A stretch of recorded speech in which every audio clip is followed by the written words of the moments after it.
Okay, hopefully this is working. I used to hang the camera actually from one of the furring strips, and now there's plastic all over the furring strips, so I can't hang it. I made this nice little wooden tripod. Maybe I'll show you later if you're super lucky. Okay, so bus update number, I'm not sure. And I'm doing the smoking thing again where I feel like I can, I don't know, bullshit to no one a little bit better with my social device that is slowly killing me. Yeah, so lots of stuff has been going on with the bus. As you can see, looking back, over the rock wool is a 1/4-inch pink rigid foam, which that was tedious as fuck. Cutting it to go in between the furring strips.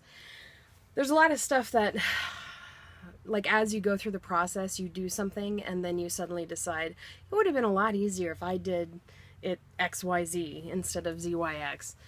And those moments are like deeply frustrating for me because part of the way my anxiety manifests is like I over plan for things, and actually I rarely get outside of the planning phase because I'm always thinking there's something else that I need to know or learn or gain or understand.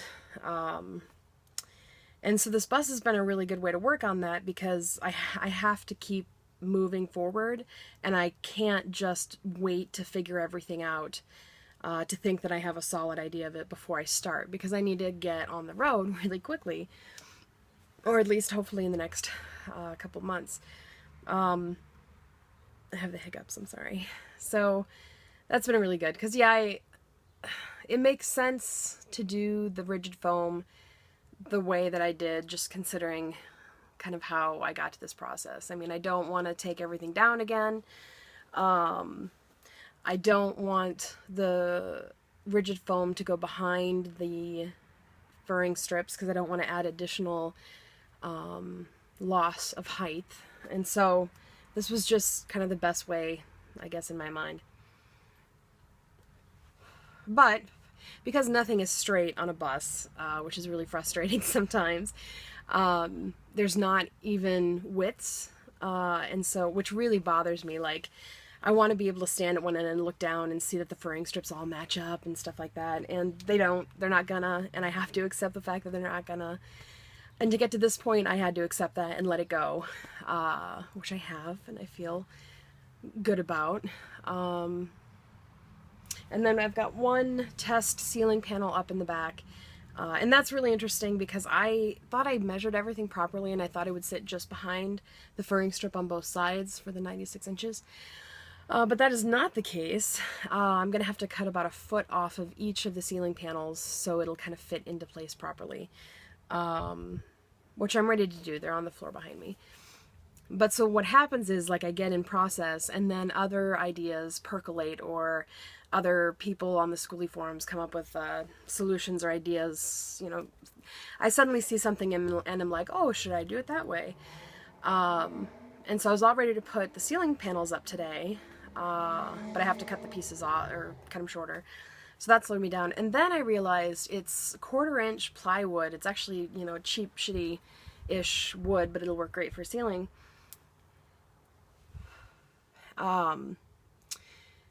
But it's that against the vapor barrier, which is basically plastic.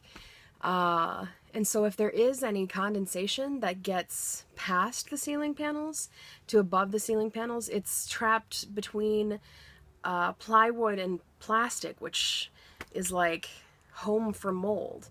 And so now I'm thinking I should paint the backside of these with Kills or some other kind of primer that, you know, is going to avoid mold. So that's going to add a couple days, and it's little things like that that add to the cost. You know, like right now I don't have the $30 to go out and buy a gallon of Kills paint, which is what I think I need, is a gallon. But I need to do, but I see the benefit in doing that a lot. It's a lot greater than not doing it, because if I put the panels up, and I do end up with a mold or moisture issue down the road. Not only do I have to take the ceiling down, but I'd have to take whatever is attached to the sides of the ceiling down. And since the framing is going up to the ceiling, that means having to like try to shimmy past that or something. It'd be a nightmare to have to take out. And so this just comes down to one of those examples of like, you know, you have to do it right the first time. And it bugs me when I find stuff like that because it just slows me down and it costs me more money, which is okay. You know, I just have to keep, you know, getting in little $5, $10 here and there. You'd be surprised at how much $20 can help me at times, because $20 will buy a lot of plywood. It'll buy a lot of 2x4s. It'll buy a gallon of paint. Yeah, so as much as I hate dealing with money, you know, it is part of the process, and I think that's another thing that I'm learning and growing from this experience. So, yeah, I don't know. I hope the camera's not wiggling too much. But anyway, so the bus is making progress. I'm really anxious to get things done. I'd like to be on the road by the end of this month. I'm not sure if that's going to happen, but that's what I'd like to do. But there's a lot of stuff left to do. You know, putting up the ceiling, okay, so that'll take a couple days. I have to paint the bus before I can take the tarp off. Well, duh, I'm going to do those two things together. Take off the tarp and then paint it. But painting it is a process of like lightly sanding all over the place, putting up this elastic seal kind of paint along all the seams, and then actually painting the bus, which I have all the paint. Thank you to Brandon for providing the paint. That is awesome. And so I'll have to do that. I have to finish the driver floor yet, which now I'm comfortable doing because I have taken out and resealed the driver window, which was still leaking from the corner. I have to pull all the windows out to clean them and reseal them, which is not an easy task because some of these are just sealed in like fucking, you know, bomb shelter sealant. So I have to chisel all of that out. And then the windows with the tape X's are the ones that are coming out permanently and being replaced with metal. And I'm using the old ceiling metal as the metal that'll go in those spots. And so I have to cut that metal. Yeah, and then I have to finish putting together plumbing and then start building countertops and stuff. So there's a lot left to do. And I'm going to keep cracking away at it. In my ridiculously slow pace, it seems. But yeah, so that's where I'm at right now. Mildly stuck in this like, it's like a road runner, you know, like running his legs really, really fast, so it's a blur, but he's not actually going anywhere, and then he takes off. I'm still in that winding up phase for kind of the next, you know, next few projects. Luckily, my friend Kevin is coming up on Friday to help, and I'm hoping I can get a couple people to come up Saturday, because I think I just need, I'm to the point where I can like assign tasks a little bit, like, you know, give somebody a sander and have them sanding while I'm working on something else. I have to get better at asking for that type of help and then delegating tasks. Because I also like hate pushing things on people. Like, I'd much rather people came to me and said like, hey Jen, can I come over Saturday and, you know, help you pull windows? You know, or hey Jen, can I come over and have you, you know, help you paint or something? Because otherwise it's me being like, okay, I need help, you know, pulling windows, but oh, pulling windows is a shitty task, so I really want to ask a friend to do that. So it's, you know, and then, oh, maybe I should just let them not work and talk to me while I work, because I don't want to force people to do something.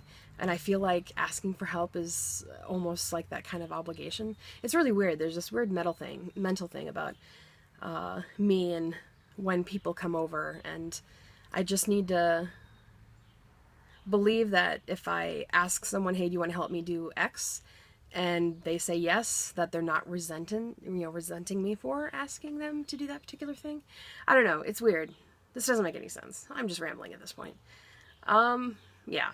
So I need to create a list. I think that's my goal today. Create a list, cut the ceiling panels, and just start checking items off the list. That is what I need to do. So anyway, that's my update. A bit rambly. Actually, they're all rambly. That's kind of the point. Keep in mind, GoFundMe, the Genterprise is the name of the project. I'll put a link, whatever. Help or not, that's fine. And if you're local and you want to just come by and hang out while I work, or you want to, you know, help me with a particular task, you have a skill that you'd like to put to work, like I could use a welder to help weld some stuff. But yeah, I don't know. Get in touch. I'm doing my best. Talk to you later. Okay, bye.